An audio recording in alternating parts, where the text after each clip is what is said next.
இந்த நாடகத்தை நாங்கள் இருக்கவே சிக்கத்தை போல சின்னம் கொட்டுதாக போல் வாய் தூர புளியை போல கட்டணத காலை போல நாங்கள் யார் எங்கள் பெயராடு என்ன தெரியுமா உனக்கு ஆடி வரும் சேர்ந்தவாதி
இப்படியெல்லாம் சொல்லக்கூடிய எங்களது பெயரோ காலக்கையர்கள்.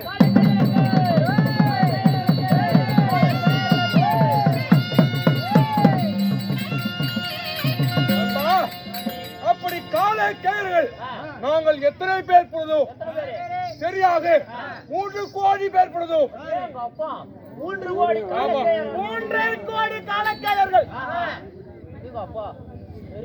3 கோடி காலக்கையர்கள் 64 மாத கபசகர்கள் ஆக மொத்தம் 3 கோடி 66 கொண்டவர்கள் பிரபு. அப்படி விளங்கி எங்களை பார்த்து வழிபட்டாலும் நாங்கள் எப்படி நினைத்தோம் என் தாய் தந்தையா தெரியுமா சொல்லட்டுமா?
சொன்னால் 3000 வருஷம் ஆடி எங்களை ஈட்டெடுத்த எங்கள் தாய் தந்தை பேரானது என்ன? தந்தையார் பேரோ காசியப்பரிசி. ஆமா. தாயார் யார் யார்? என் தாயாரோ திதிதை. ஆமா. ஆமாம்டா. திதிதை. ஆமா. அதுக்கு முதல் தேவர்கள் நாங்கள் திதிக்கு வசுவாதி கூட்டம் வளர்ந்து எங்கள் புத்தவளம் எப்படி இருக்கிறது? எங்களை கண்டர் கலங்கினாலும் எங்களை பார்த்து பயப்பட்டாலும் எனக்கும் பகையாளி இருக்கின்றான், பகையாளி இருக்கின்றான். உங்களுக்கு பகையாளி என் பகையாளி எடுத்து விட்டால் கல்லடி விட்டு கண்ணாடி போய் எங்கள் எதுவுமே சுற்றம் எடுத்து பார்க்கலாம், எடுத்து விடுவோம்.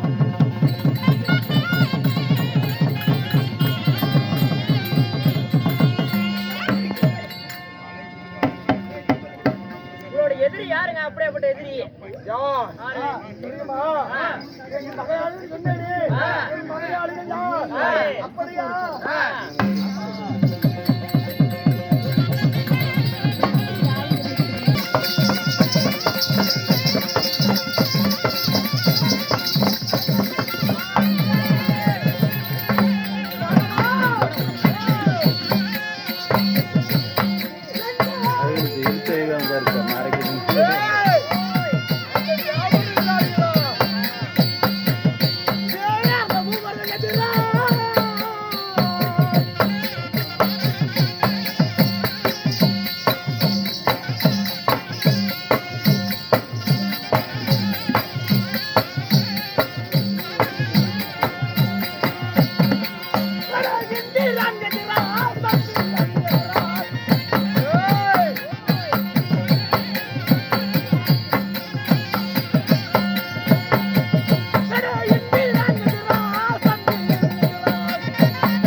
தேவர் மூவர் சொல்லி 33 தேவர்கள் கண்ணர் கருடர் சித்தி விட்டார்கள்.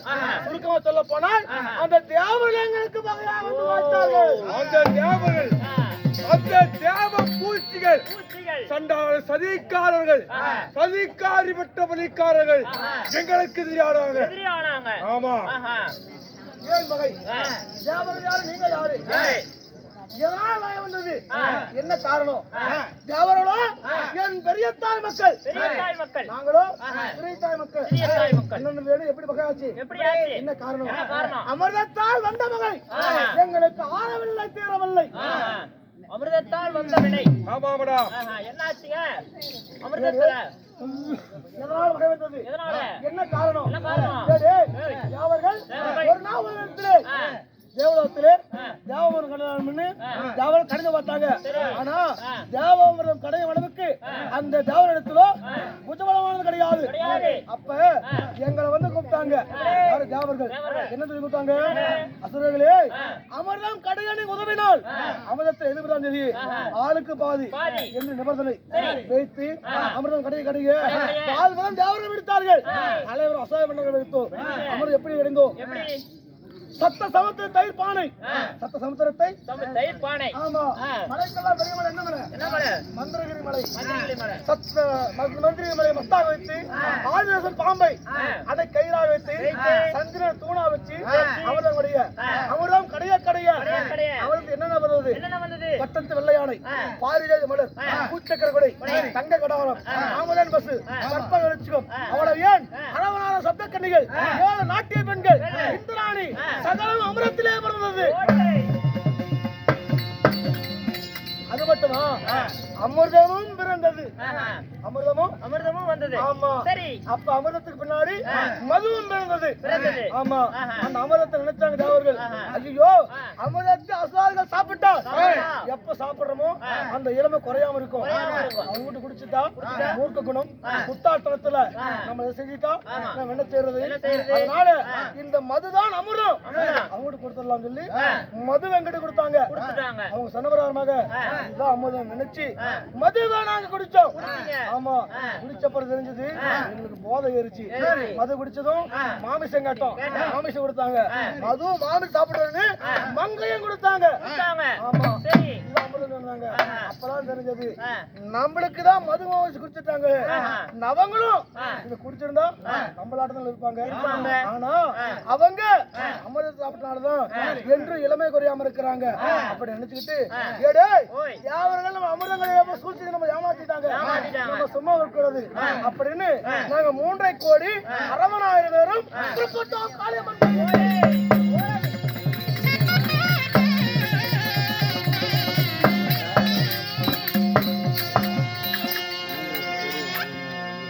அப்படி காளியம்மன் கோயில போய் கண்களை மூடி கரங்களை ஏந்தி அக்னி யாகம் வளர்த்தி பகவான் தவம் செய்தோம். காளியம்மன் கண்மண்ணு காட்சியளித்தாள். ஐயா அரக்கர்களே, ஏன் தவம் செய்யறீங்க? என்ன காரணம் அப்படின்னு சொல்ல, சாமி பகவானே, எங்களுக்கு சாவாத வரம், வேகாத உடல், ஆங்கார கோபம், அழியாத செல்வம், நித்திய தத்துவம் வரவேன்னு கேட்டேன். அப்ப காளி சொன்னாங்க என்னன்னு, அப்பா இந்த புவியிலே பிறப்பனா இறப்பன தான் இருக்கும். ஒரு மனிதன் பூலோகத்துல பிறந்த உடனே அவனுடைய ஏட்டை எழுதி அந்த தேவலோகத்துல ருத்ரகாளியம்மன் ஆலயம் இருக்குது. ருத்ரகாளியம்மன் கோயில் இருக்குது. அந்த கோயில பிடிச்சு கட்டிடுவாங்க அந்த ஏட்டை. அந்த ஏடு கீழே விழுந்தாதான் சித்திரகுப்தம் எடுத்துட்டு போய் இன்னைக்கு இந்த ஏடு கீழே விழுந்துருச்சு, இந்த ஏட்டுல யாரு பேர் இருக்குது அப்படின்னு சித்திரகுப்தம் பார்த்து யமதர்மன் சொன்னாதான் யமதர்மனே உயிர் பிடிக்க வருமா. அப்படி. ஆமா. சரிங்க. அதனால உனக்கு நான் சாகாரம் கொடுக்க முடியும்னு சொன்னாங்க. அப்படின்னா எங்களை வெல்லவோ கொல்லவோ யாராலும் முடிய கூடாது, அப்பரேட் வருமானம் கொடுங்க அப்படி கேட்க கவலைப்படாதீங்கப்பா. இந்த ஆயுதத்தை நான் தருகிறேன். இந்த ஆயுதத்தை ஆமா இந்த ஆயுதம் ஆவட்டது தங்கள் கையில இருக்க வரைக்கும் உங்களை யாராலும் வெல்லவோ கொல்லவோ முடியாது. இந்த ஆயுதம் கையில இருக்க வரைக்கும் உங்களை யாரையும் ஜெயிக்கவும் முடியாது. இந்த அவங்களுக்கு மரணம் வரணும்னா நீ சாவணும்னா நான் என்ன மயிர்கிட்ட சாவணும் இல்லடா, காளிங்க கிட்ட சொன்னாங்க. ஆமா. நீங்க சாகணும்னா இந்த ஆயுதத்தை மறந்து மண் மீது வைத்தாலோ உங்களுக்கு மறுகணமே மரணம். நண்பா, அப்படி இந்த ஆயுதம் நாங்க எப்பொழுது கீழே வைக்கிறோமோ அப்பொழுதுதான் எங்கள் உயிரானது போகும். ஆயுதத்தை கீழே வச்சுட்டீங்கன்னா கீழே வச்ச உடனே உயிர் போயிருமா? மறுகணமே மரணம். அது மட்டும் இல்லடா, ஆயுதத்தை கீழே வச்சு நாங்க 3.5 கோடி 60,000 பேரும் ஒரு உறவாக திரும்பி நின்று கை கொட்டி நகைக்கணும். அப்படி நகைத்தால் எங்களுக்கு அழிவு நிச்சயம் அப்படின்னு நாளை எங்களுக்கு வரம் கொடுத்தார். அது மட்டும் இல்லடா, எங்களுடைய ரத்தத்தில் இருக்கிற உடம்புல இருக்கிற ரத்தம் ஒரு துளி பூமியில விழுந்தால் எங்களை போல் 1000 அரக்கர்கள் பிறந்தால் அரக்கர் பிறந்து கொண்டே இருப்பார்கள். எங்களை கொல்ல வேண்டும் என்றால் ஒரே ஒரு பானத்தினாலும் ஒரே ஒரு வாளாலும் 3 3,60,000 காலக்கேரிலே ஒரே வானத்தாலும் ஒரே கத்தியாலும் எங்களை கொல்ல முடியும். இல்லை என்றால் கொல்ல நாங்கள் பிறந்து கொண்டே இருப்போமடா. இந்த உலகிலே எங்களை எவராலும் கொல்ல முடியாது. அப்படிப்பட்ட வல்லமை படைத்தவர் நாங்கள். வர இருக்கும் பொழுது உங்களுக்கு என்ன சாவு வந்துருமா? சாகு என்பதே கிடையாதுடா. கிடையாது. ஆமா, அப்படி வரத்தை வாங்கி விட்டோம். நாங்கள் இன்று என்ன செய்ய வேண்டும்? என்ன செய்யணும்? நேத்துதான் வாங்கணும். இன்னைக்கு அதுக்கு நாங்க பரிசோதிக்கணும் இல்ல. இப்ப நாங்க எங்க போகணும்? எங்க போகணும்? எங்கே போகணும்? அந்த தேவலோகத்தை ஆண்டு வரக்கூடிய தேவேந்திரனை சிறைப்பிடிக்க வேண்டும். தேவேந்திரன் சிறைப்பிடிக்கிறீங்க? என்ன காரணம்? ஏண்டா அந்த தேவரெல்லாம் மும்மூர்த்திக தேவர்கள், தேவலோகம், சக்தி லோகம், கைலகிரி இப்படி என்று சொல்லக்கூடிய லோகத்தை அவர்கள் ஆண்டு வருகிறார்கள். இந்த அரக்கர் கூட்டத்திலே இரக்கமில்லாமல் பிறந்தவர்களோ காடு, வனம், மலை இப்படி என்று சொல்லக்கூடிய மனத்திலே நாங்கள் ஆண்டு வருகிறோம். அந்த தேவர்களுக்கு அவரவர் லோகம் அளித்திருக்கிறார்கள். இன்று நாங்கள் அந்த தெய்வலோகத்தை பறிக்க வேண்டும். பறித்து நாங்கள் அந்த நாட்டையே ஆள வேண்டும்டா. ஆமா, ஏன் போறோம்னா அந்த அமிர்தத்துல பிறந்தெல்லாம் தேவேந்திரன் தான் இருக்குது. அமிர்தத்துல பிறந்தது தேவேந்திரன் இருக்கு. எல்லாம் தேவேந்திரன் இருக்குது. அத நாம புடுங்கணும்டா. கஷ்டப்பட்டுமில்ல நம்மள வாடா போனாங்க ஆடு மாடு. இல்லைங்க, இவ்வளவு தூரம் நம்ம நட்பா பேசிக்கிட்டு இருக்கிறோம். என்னங்க நமக்குள்ள? சரி, கூட்டிட்டு போ. கூட்டிட்டு போறா. உனக்கு எல்லாம் உரிமையா? சரிடா. ஏய் இல்ல சரிங்க, சாமி கோவக்கே பற்றாதீங்க. ஒரு அடியில கொண்டு விடுவோம். ஆமாங்க, தெரியுதா? ஆமா. அப்படி இருந்தாலும் நாங்க காலக்கேல வந்து விட்டோம். வாழ வரலடா. வந்துட்டீங்க. காலக்கேல 3 தயாராக இருந்தாலும் அரவணா நிவாரண கவசம் வேண்டும் அல்லவா? நிவாரண டவுசர்கள் என்ன வருது? நிவாத கவசர்கள் 60,000 பேரு என் கூட பிறந்தவங்க. ஆமாடா, அவங்க வந்தா பலம் இன்னமும் அதிகமாகும். வந்ததுன்னா பலம் அதிகமா தான் இருக்கும். பலம் பலமானது அதிகமாகும். அதிகமானால் அந்த தெய்வலோகத்தை எங்களுக்கு சொந்தமாக்கி விடுவோம்டா. அப்படி? ஆமா. இப்ப நான் என்ன பண்ணட்டேன்? என்னுடைய நிவாத கவசம் எங்க இருந்தாலும் அழைத்தான் அழைத்து வா காலக்கேலத்தர் என்று. கண்டிப்பாங்க. இன்னும் யார் என்றால் மதிப்பிற்கு மரியாதை மாற்றுகிறாங்க. கோயில் கமிட்டியார் சுத்துறது நமக்காக 20 ரூபாயும் வறுமையான ஒன்றியில் வந்திருக்கிற நம்ம இல்லை சொல்லாம நமக்காக வர வேண்டிய